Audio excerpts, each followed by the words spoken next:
Can computer games be good for you beyond just being fun?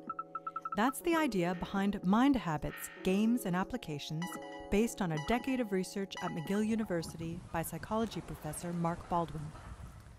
Stress begins with the perception of a threat of some kind. This often sets off a kind of a vicious cycle where the mind starts focusing even more on threats, especially social threats like rejection and criticism. The problem is this can make us feel even more stressed and insecure. In their published peer-reviewed studies, the researchers designed a game that trains the player's mind to break this vicious cycle and instead focus on warm and supportive interactions with others. They had hundreds of people play this game, including a sample of stressed-out telemarketers who played it each morning and then filled out questionnaires at the end of the day.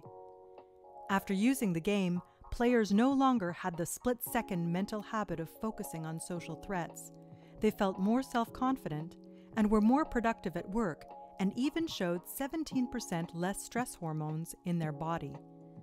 The research identified several principles for changing psychological habits.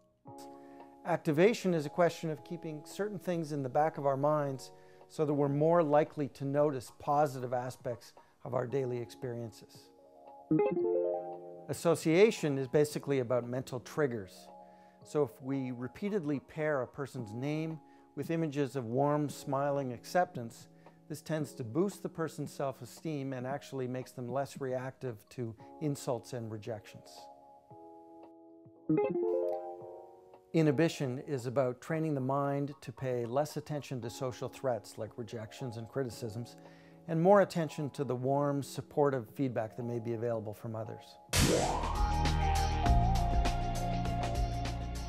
Now, MindHabits is working with these researchers to bring this scientific knowledge out of the lab and into fun computer games on several gaming platforms. Because as any athlete or musician can tell you, positive habits take practice.